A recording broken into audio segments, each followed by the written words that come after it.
RPSC को अपने ही नियम नहीं मानना उस वक्त भारी पड़ गया जब उसने एक दिव्यांग को अपने ही नियम बताकर उसे आरएस की एग्जाम से वंचित कर दिया। दिव्यांग कुलदीप ने इसको लेकर हाई कोर्ट का दरवाजा खटखटाया, तब जाके उसको इंसाफ मिल पाया और हाई कोर्ट ने आरपीएससी को लताड़ पिलाते हुए 5 लाख का जुर्माना लगा दिया। जानकारी के अनुसार आरएएस प्री 2021 में नेत्रहीन अभ्यर्थी को शामिल नहीं होने देने का मामला में राजस्थान हाई कोर्ट ने आरपीएससी पर 5 लाख रुपए का जुर्माना लगाया है। कोर्ट ने यह राशि 4 सप्ताह में याचिकाकर्ता को देने के आदेश भी दिए हैं। जस्टिस समीर जैन की अदालत ने यह फैसला याचिकाकर्ता कुलदीप जैमन को याचिका को स्वीकार करते हुए दिया है। हाईकोर्ट ने अपने फैसले में कहा है कि आरपीएससी ने एक दृष्टिहीन अभ्यर्थी के रास्ते में अनचाही और अनावश्यक बाधाएं पैदा की, जिससे वह परीक्षा में शामिल नहीं हो सका। कोर्ट ने कहा कि अभ्यर्थी को परीक्षा में शामिल नहीं होने देने का आरपीएससी का मनमाना आदेश था। ऐसा है, कुलदीप जैमन वर्सेस स्टेट का जो मैटर है, इसमें इन्होंने एक रिट फाइल की थी कि वो एग्ज़ाम देने गए तो उनको प्रॉपर असिस्टेंस नहीं मिली, जबकि नियम और कायदे ये हैं कि जब भी कोई ब्लाइंड जाता है तो उसको प्रॉपर असिस्टेंस मिलती है और उसको लोगों को चाहिए कि कॉपरेट करें, गवर्नमेंट सर्वेंट वगैरह सब। लेकिन उनको मतलब तकनीकी में उलझा के और एग्ज़ाम नहीं देने दिया गया, तो जो कि पूरी तरह से अन्य व्यक्ति थे, तो इस पर वो एक बहुत मतलब जुझारू व्यक्ति थे। उन्होंने न्यायालय के समक्ष अपना केस पेश किया, तो माननीय न्यायाधीश समीर जैन साहब ने ये दिनांक 14/2/2024 को फैसला सुनाया कि साहब ऐसे आदमी को जो आप इतना है, फिर पूरे यूनाइटेड नेशंस में कन्वेंशन होके ये तय हुआ कि जो भी मतलब डिसेबल्ड पर्सन्स हैं उनको प्रॉपर असिस्टेंस मिले, सहायता मिले। उसके आधार पे हमारी भारत सरकार ने कानून बनाया है, उसकी पालना नहीं की गई। तो उन्होंने कहा कि इनको मतलब इतना समय हो गया तो अब एग्ज़ाम तो संभव नहीं है, लेकिन उन्होंने 5 लाख रुपए जुर्माना लगाया और उस जुर्माने को उन्होंने चैलेंज करते हुए खंडपीठ के समक्ष अपील पारित की।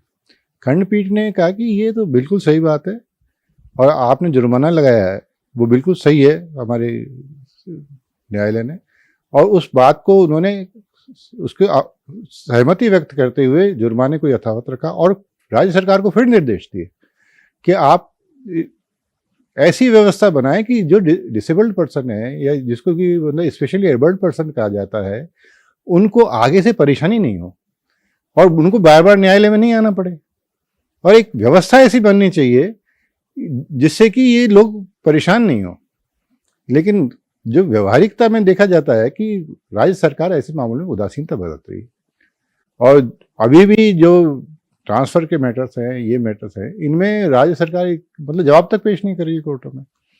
बाकी ऐसे मैटर्स में भी माननीय न्यायाधीश समीर जैन साहब ने बहुत से मैटर्स को टेकअप करके और राज्य सरकार को कहा है कि ऐसे मैटर्स पर विशेष रूप से ध्यान दिया जाए।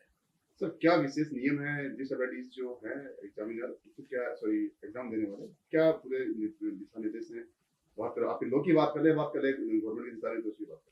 गवर्नमेंट के दिशा निर्देश भाई उनको प्रॉपर असिस्टेंट दी जानी चाहिए, उनको एक राइटर दिया जाना चाहिए और उनको जैसे कि ग्राउंड फ्लोर पे ही सारे एग्जाम होने चाहिए। स्पेशल सारी व्यवस्थाएं उसके पूरे डिटेल नॉर्म्स हैं, केवल इसी संबंध में नहीं, एग्जाम के संबंध में, नौकरी के संबंध में भी है कि उनको उनके घर के पास पोस्टिंग दी जानी चाहिए, उनकी मनपसंद जगह पोस्टिंग दी जानी चाहिए और ऐसी व्यवस्था होनी चाहिए, रैंप बनने चाहिए। बहुत से दिशा निर्देश हैं इस संबंध में। अलग से विभाग बना हुआ है, डिसेबिलिटी कमिश्नर बना हुआ है, दिशा निर्देश जारी करता है और गवर्नमेंट ने खुद ने भी दिशा निर्देश दिए हुए हैं कि इनकी पालना की जाए। और फिर भी राज्य सरकार के जो पदाधिकारी हैं या अधिकारी हैं उनकी पालना नहीं कर रहे और ये मतलब बड़ा मतलब विचित्र स्थिति है कि राज्य सरकार के निर्देशों की न पालना करने के लिए ऐसे अभ्यर्थियों को कोर्ट में आना पड़ रहा है।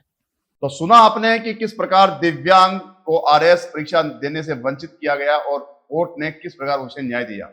चलिए हम बताते हैं आपको, पूरे मामले से अवगत कराते हुए बताते हैं कि किस प्रकार क्या मामला हुआ था और किस प्रकार से कोर्ट ने दरवाजा खटखटाया गया।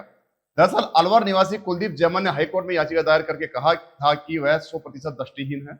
बाकायदा उसके पास चिकित्सा विभाग द्वारा वेरीफाइड सर्टिफिकेट भी है, लेकिन उस समय उसके पास सर्टिफिकेट नहीं था। ने आरएएस परीक्षा भर्ती 2021 के लिए आवेदन किया था, लेकिन जब वह परीक्षा सेंटर पर परीक्षा देना पहुंचा तो उसे परीक्षा में शामिल नहीं होने दिया गया।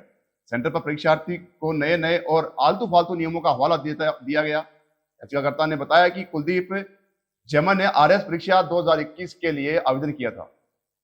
27 अक्टूबर 2021 को जब वह अपने साथ सहयोगी राइटर को लेकर अलवर स्थित परीक्षा सेंटर पर पहुंचा तो उससे कहा गया कि उसे नियमों के तहत 2 दिन पहले राइटर के बारे में सूचना देनी चाहिए थी।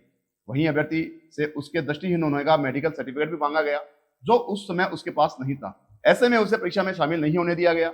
इस पर हाईकोर्ट ने अपने फैसले में कहा कि परीक्षा से 2 दिन पहले केवल उन अभ्यर्थियों को राइटर के लिए सूचना देनी होती है जो आरपीएससी से राइटर चाहते हैं, जबकि अभ्यर्थी ने ऑनलाइन फॉर्म भरते समय ही यह बता दिया था कि वह अपने साथ खुद का राइटर लेकर आएगा, इसलिए उसे 2 दिन पूर्व सूचना देने की आवश्यकता नहीं थी। हाईकोर्ट के इस आदेश के बाद आरपीएससी ने डीबी में यानी हाईकोर्ट की डबल बेंच में खंडपीठ को में फैसले को चुनौती दी थी, लेकिन यहां पर भी आरपीएससी को ही कताड़ मिली। डबल बेंच ने हाईकोर्ट के इस फैसले को बरकरार रखते हुए कहा कि अभ्यर्थी के साथ ऐसा होना दुर्भाग्यपूर्ण है। आरपीएससी का ऐसा रवैया तानाशाही दर्शाता है। हाईकोर्ट ने अच्छा फैसला दिया है। डीबी ने कहा कि पीड़ित अभ्यर्थी को 5 लाख ही नहीं उससे ज्यादा का मुआवजा मिलना चाहिए था।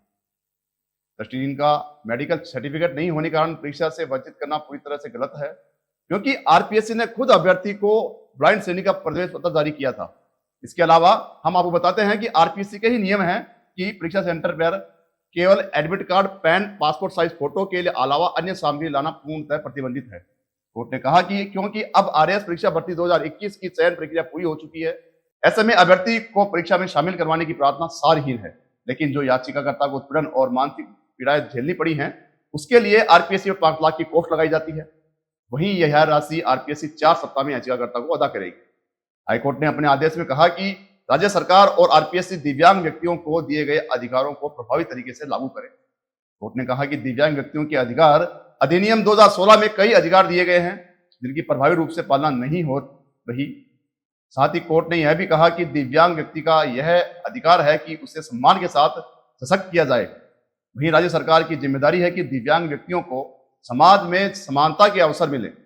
इसके लिए समाज को भी तेजी से जागरूक करने का काम करना चाहिए। इसी तरह की एजुकेशन जुड़ी हर छोटी बड़ी खबर के लिए लगातार आप बने रहिए एजुकेशन नगरी के साथ। नमस्कार।